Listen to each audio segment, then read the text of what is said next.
Morning and welcome to the fourth in our series this week of webinars. Today we're going to talk a little bit about some issues relating to managing employees at home. For those of you that don't know me, I'm Vicky Young. I'm a solicitor and director of Watershed, and I'm joined today by my colleague Andrew Dunning, solicitor.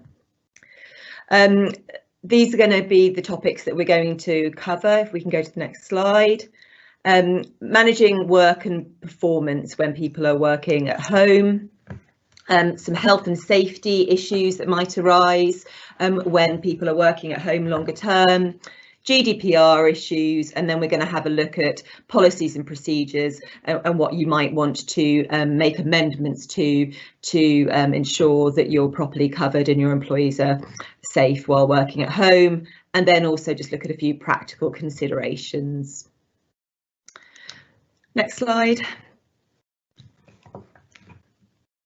So we're going to start by now looking at some of the sort of practical issues of managing work and performance, things that might come up when people are working at home. Currently, lots of people are working at home, obviously, with the pandemic, and they're working at home under quite unusual and specific circumstances. Lots of people are homeschooling children and have other responsibilities and are trying to juggle all of those things in an unusual situation with their full-time job. And I think what we're seeing is most of our clients are doing everything that they can to support their employees during this time. Some of the things we're going to be looking at today are more around the longer term arrangements for working at home, because I think everybody understands that at the moment people will need a high degree of flexibility in order to meet the demands of homeschooling and the specific situation that the current pandemic puts them in. But longer term, there are going to be a lot of people that will end up working from home for a number of reasons. People obviously who work at home anyway, and we're definitely seeing an increase in people thinking about working from home much longer term. And that presents specific challenges. So in terms of workload and hours, what are we going to do in respect of day-to-day management of people? I think when people are in an office environment and they're working with their direct managers and supervisors, it's very easy for those supervisors to get a real feeling for people's workload and how much they're doing, and to allocate work accordingly. It can be very obvious if somebody's very busy because they'll be head down at their desk all day and barely leaving it, and generally you'll be able to get a sense of when people might have more capacity to get more work. But when we're not in touch with people on a day-to-day basis, you know, we lose that ability to have those sort of visual prompts that enable us to allocate work and make sure people's workload's properly managed. And so when people are working at home, we are going to have to put in some specific steps in order to do that. For example, by requiring people much more actively to tell us when they need more work, and also checking in on people regularly to see whether they are overwhelmed by work or whether they actually could take on more. And it's about making sure that you've got those extra processes in place to ensure that both you as a business are getting, you know, value from your employees and making sure that their workload is sufficient. But also to make sure that the employees aren't overwhelmed and aren't doing too much. A recent survey that was, I think, published this week shown that on average in the pandemic, people working from home are working an extra 10 hours a week, which is obviously a very significant amount of extra work.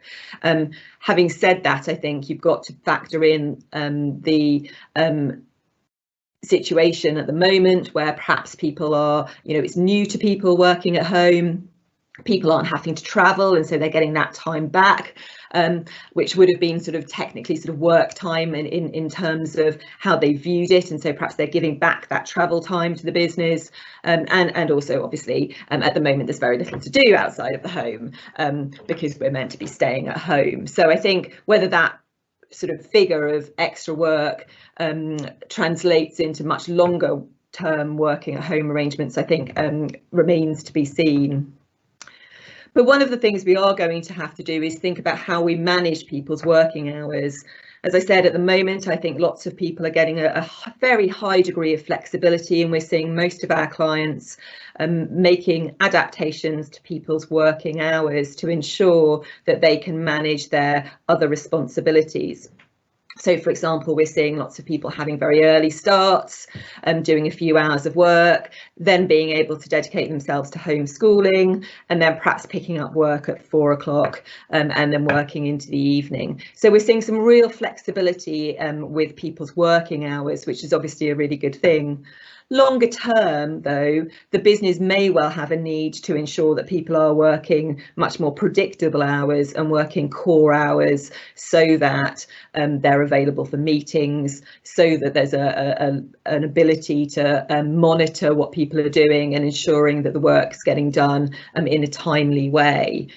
So longer term, I think businesses will have to have a think when they're managing people remotely about what their rules are about working hours. Are we going to continue with the level of flexibility? And of course, there's no reason why you shouldn't if it's working well for your business. Or are we going to say that between the hours of 9 and 5, other than sort of breaks, which employees are entitled to take, that you would expect them to be dedicated to their work duties? And although on the one hand we have studies that show perhaps people are working a little bit more while they're working at home, there is obviously the temptation to get sidetracked by sort of other tasks that are there in the house or other things to do. I'm not suggesting for one moment that people are going to be off watching TV during the middle of the day while they're meant to be working, but I think the temptation to fit in domestic sort of duties can be much greater, and we need to sort of work out whether that actually has an impact on the business. It might be very tempting, for example, if somebody's children are schooled locally, to think, well, I'll just pop out, it's 5 minutes down the road, you know, at 3 o'clock, I'll pop down to the school, I'll collect the kids, I'll get them home, and no one will be any the wiser. But actually, just that sort of period of time taken out of a day does build up and have a cumulative effect. And particularly if we've got a large proportion of the workforce working at home, that has a significant ability to impact the business. So taking, for example, popping down the road to go and get the kids, it might be 5 minutes down the road, but by the time you've got your coat on, your shoes on, you've got your bag, you've walked there, that might actually be more like 10 minutes. You might have to wait for 5 minutes while they're coming out of school. It's another 5 minutes home, and then by the time you get the kids settled and get back to work, that's half an hour out of your working day. Now, if that's on top of your normal breaks, that half hour of work a day, it's 2.5 hours a week. Over the course of a working year, that basically adds up to a lot of hours. If you base somebody's, say, average salary at £30,000, that works out at £1,656 worth of time per person per year. If you've got 500 people working for you, that's £800,000 who are working remotely. If you've got 2,000 people working remotely, that's nearly £3.5 million worth of time just from popping out quite innocently to do the school run. So it's definitely something that employers should be alert to. I'm not saying that you should have very rigid rules, but you definitely need to think about what's acceptable to you as a business. If you're permitting people to do that, are you expecting people to do it in their normal breaks? Because that would be a reasonable thing to expect. In terms of breaks, when we're managing a workforce in the office, or in other settings like a factory or a more industrial setting, we have more ability as an employer to control when people take breaks. Often with professional organisations, we'll leave it to people to manage their own breaks. Often the only sort of formal break would be over the lunch time, and often people will do work during that break, but it's still something that people can take, and obviously people have entitlements to take certain amounts of breaks over the course of a working day under the working time regulations. We've got a duty as an employer to make sure people take those breaks, or certainly if they don't take them, they are at least able to take them. When people are working at home, we don't have any transparency as to whether people are taking breaks. So, if when people are in the office, they are, constantly at their desk, they aren't getting up and walking around, they aren't taking their lunch break, we'll probably be alert to that, and we might be able to say something to them about it if it's causing us some concern and we think that they're not taking sufficient breaks, as is required and is good for their health. When people are working at home, we obviously can't do that. So one of the things we do need to do is push the responsibility for taking breaks from ourselves as employers over to the employees and make it really clear to employees that they should be taking the required number of breaks. So as well as having some sort of rules about hours and what people are going to do in terms of their working time and the remit of that, we're also going to have to think about how we deal with the standard of their work. Often people are managed in lots of informal ways, and as well as assessing people's work through annual appraisals and those sorts of more formal structures, there's often very much a day-to-day line management process that goes on a very informal basis without any specific record, that just relates to having a word with people about specific work that they're doing. As you come across an issue, having a quiet word about that or pointing something out to somebody. The ability to do that obviously goes when people are working remotely, and so most organisations are going to have a real think about how they manage that small day-to-day management that over the course of the year has a significant effect. There's a danger for management of people to become much more formal as a result of people working from home, because it might require you to book in Zoom meetings or Teams meetings in order to check up on people. People might want to know the specific reason why you're asking for a meeting. So that ability to have a very sort of soft touch, light touch management style, I think, goes a little bit when people are working at home. But obviously you will have to put something in place that bridges the gap between doing nothing other than very formal appraisal type management and the ability that we have when people are in the same location as us. Productivity is another issue. How do we ensure that people are productive? Obviously some people work at home much better than others and work pretty much as if they're in the office or in the work location, whilst others perhaps find it a bit more distracting, getting up and putting the kettle on regularly, having a chat with whoever else is in the house. Those sorts of things can distract people. So we do need to make sure that productivity is measured in some way. And it's about striking a balance, I think, between not making the employee feel like they're being constantly monitored in a way that wasn't present if they were in the workplace. And also making sure, though, that they are delivering on the work that they're meant to. So some sort of process of monitoring productivity is going to be necessary with remote working for most people. We've talked a little bit about line management, but there will be this need to set up more formal management meetings with employees for line managers to have some sort of contact on a very regular basis with employees. And that's for a number of reasons, to make sure from our employer's perspective that everything that needs to be doing, they need to be doing is being done, but also from the employee's perspective to make sure that the employee is safe, they're not overworked, and that they're just okay. And Andrew's now going to talk a bit about health and safety a little bit, where he'll talk to you a little bit about how to manage work-related stress and those sorts of things that will impact people potentially a little bit more with working at home. Thank you, Vicky, and good morning, everyone. I'm going to cover some of the health and safety considerations to be aware of when managing employees who are working remotely.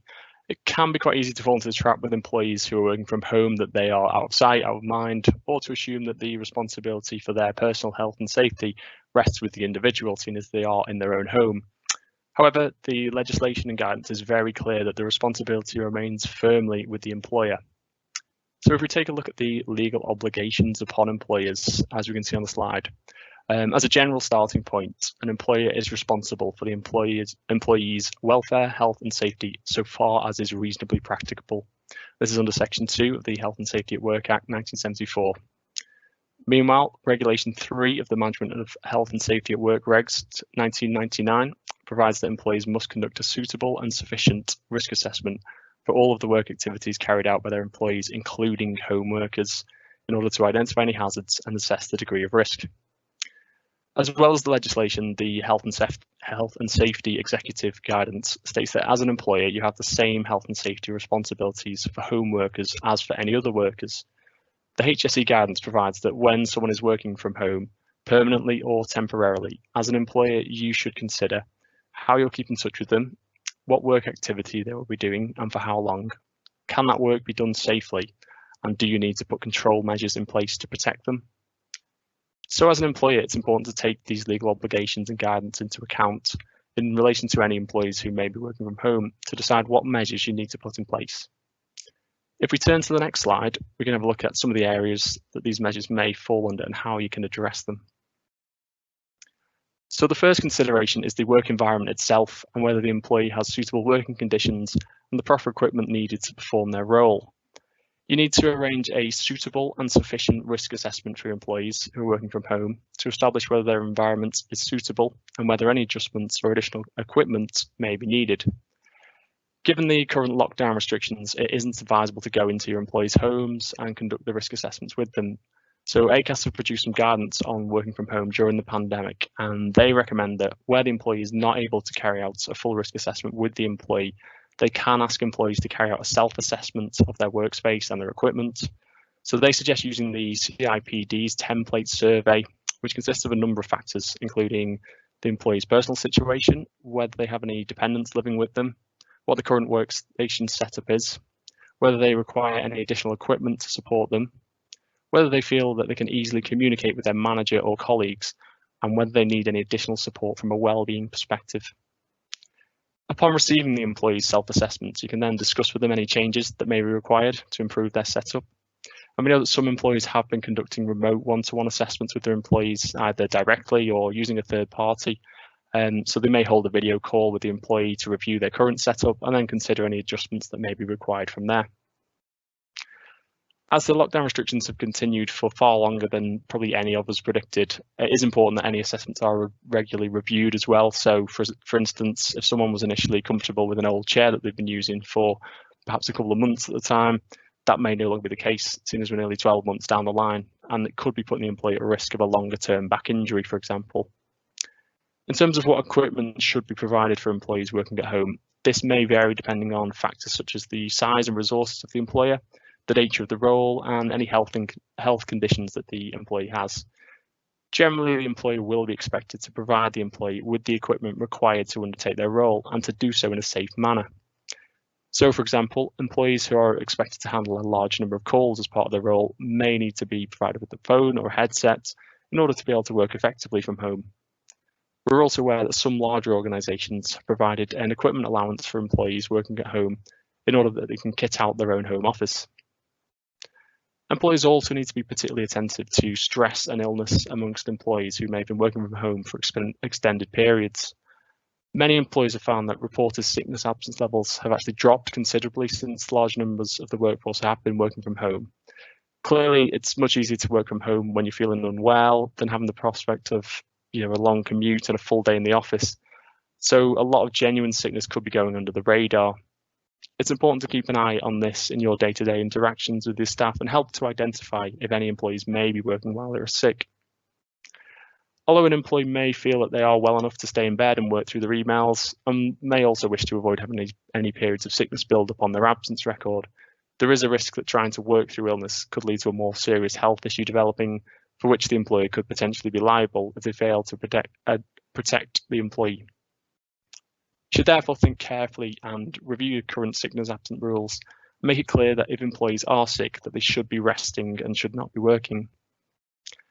Another important consideration is that of workload, as Vicky touched on, as employees may be experiencing stress and anxiety either from being overworked and failing to draw that distinction between work and personal lives, or they may be underworked and experiencing frustration and a degree of boredom, which they aren't able to ease as they would normally through the face-to-face interactions with colleagues. The usual telltale signs of a stressed, overworked employee might not be as apparent as Vicky alluded to earlier, so you may not see that they're regularly staying late, not taking lunch breaks, or engaging in the colleagues as much as they would do.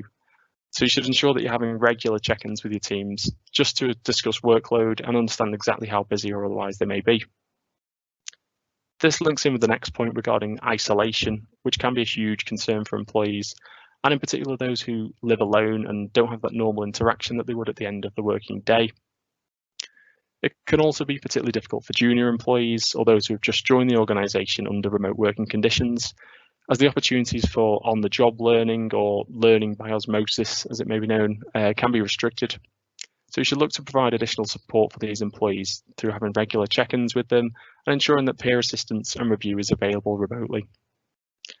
We also know that most employees have taken steps to maintain social contact. We know there's a flurry of Zoom quizzes, virtual yoga, book clubs, and so on.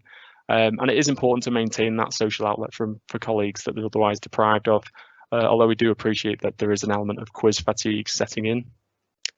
The final point on health and safety relates to first aid and accidents. So the Health and Safety First Aid Regulations 1981 require all employers to provide or ensure that employees have access to such equipment and facilities as are adequate to and appropriate in the circumstances for enabling first aid to be rendered. They also require that there are a number of suitable persons as is adequate and appropriate in the circumstances for rendering first aid to employees if they are injured or become ill at work, and that information is provided to employees regarding these arrangements. Clearly, that's quite different in a home working environment, so what is adequate and appropriate may differ slightly. So some things you may wish to consider including as part of your risk assessments would be, for example, providing a contact number for first aiders from whom the advice can be sought. Maybe checking that each home worker has a basic first aid kit and identifying what equipment they need to have in that kit. Any special considerations, for example, if someone lives alone, and you may also want to consider requiring that employees have a telephone available so they can call for help if needed. Hopefully that provides a useful summary of the key health and safety considerations to bear in mind. With that, I'll hand back to Vicky, who will talk us through everyone's favourite topic of GDPR. Over to you, Vicky. Thanks, Andrew. I should probably just mention that if you have any questions for us, we will pick up some questions at the end of the session, and you can do that through the live chat, and we'll answer those questions towards the end. In respect of any questions we don't get round to answering, whilst they'll come through as anonymous through the live chat, if you want to email us separately, you can do that and we'll come back to you with the answers. So just looking at the issues relating to GDPR, and I think these apply equally to confidential information of a business. Whilst we're very used to having in place processes that apply to people working in an office environment or working within the business and who are working maybe from home from time to time, the considerations on how we protect both our confidential information and other people's personal data under the GDPR are slightly different when people are working from home on a larger scale and long term. Particularly during the current pandemic, people's personal situations will be quite different, and there may well be lots of people all working from home within a relatively confined space, and this poses some additional problems for us. Andrew mentioned doing a risk assessment to ensure that people are working safely at home. But also, I think organisations should consider whether to carry out a data privacy impact assessment as well to ensure that any personal data that employees are dealing with is properly protected. Through one process or another, one of the things that you might want to know is who else is working within the same environment as the employee who's working at home. Whilst working in a family environment might not intrinsically be much of a threat to your business in terms of confidential information or in terms of GDPR and personal data, that won't always be the case. For example, we might not know what business a spouse works for. Do they work for a competitor? Whilst we might have an idea of that if they're a longer term employee and we know them well, and what about somebody who's relatively new and lives in a shared house? We won't know where those other people work, and obviously there is a risk of people working in fairly close proximity that through one method or another they may have access to confidential information and personal data. In terms of paperwork, we need to really understand what paperwork are employees likely to have. Are they able to print off documents and materials from their laptop, for example, when they're working at home? If they are able to print it off, what are they doing with them? Are they working at a single workstation at a desk in a spare room, for example, where they might be tempted to leave papers from one day to the next that are of a confidential nature or contain personal data? If no one else accesses the room, that might not be an issue. But what if they do? What if that room is also used by a spouse or other people within the home, or can be accessed by the cleaner? Are there situations where papers are going to be lying around that are of a confidential nature or contain personal data? And we need to think about that and understand what our rules are and our requirements are. In terms of longer term, are we requiring people to secure confidential information within their home? Do we require them to have any equipment like a securable cabinet, in which a filing cabinet or drawer in which they keep confidential information? Because if we don't, there is a risk, and they are allowed to have paperwork at home, there is a risk of that floating around within the home environment, and that obviously exposes us to risk. What are we going to do with people's paperwork when it's obsolete? In terms of our GDPR obligations, we're only meant to keep personal data for a certain amount of time, and therefore we will need to think about shredding, confidential shredding, and whether we can organise that for the employee to ensure that our information isn't around longer than it needs to be, and that we're complying with our data protection obligations. Within office environment or a work environment, we control the security of the building, but what about people working from at home? How secure is their house? How at risk is our laptop from being stolen that contains personal data and confidential information? What if they had a break-in? Our premises might be alarmed, we'll have CCTV, we might have security guards. Their home may well have none of those things, and so our data is much more at risk. We need to understand what those risks are and obviously plan for them, and make sure that we convey that to the employee as well. Okay, next slide. If we go on to the next slide, please. Thank you. Perfect. Policies and procedures. So I think everybody has got their head around the fact that when we've got a lot of people working at home, we probably need a home working policy. And we've touched on some of the things that you'll need to include in your home policy. You'll need to have a proper think about hours.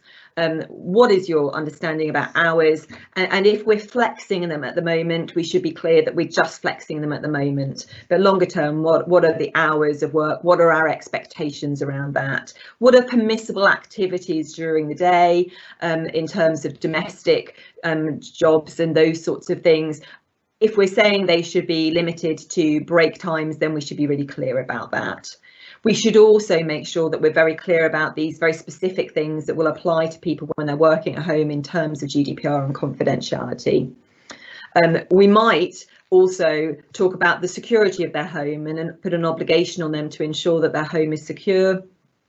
And we'll also set out our expectations of them working in a safe environment, and to some extent enable the employee to take some responsibility for that. Monitoring and inspection. If we are setting up from scratch a home working contract and our expectation is they will be working at home, do we want to retain the ability to go and meet with people in their own home to ensure that their working environment is safe, and also so we can have face-to-face contact? Think about that.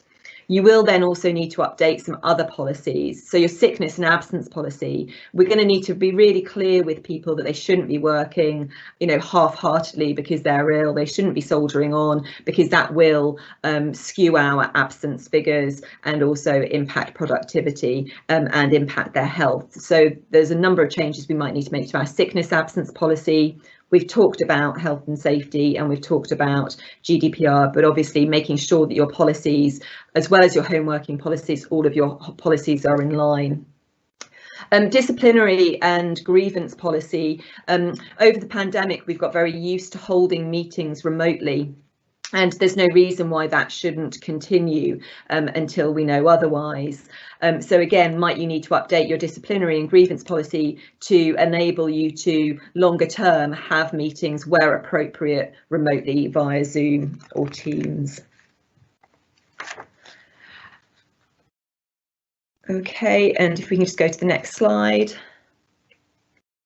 So practical considerations. So we've talked about the fact that you have to think about how you're going to monitor employees' work, but also how you're going to ensure their well-being, and make sure that you've got documented process in place to ensure that you can demonstrate that you've been doing these. Make sure they're working in a safe environment, and again, make sure all of these steps are documented so that if there's a problem later down the line, you can show that you've taken the appropriate steps. Think about what equipment you can do to enable the employee to work well from home in a safe way. Consider your GDPR obligations.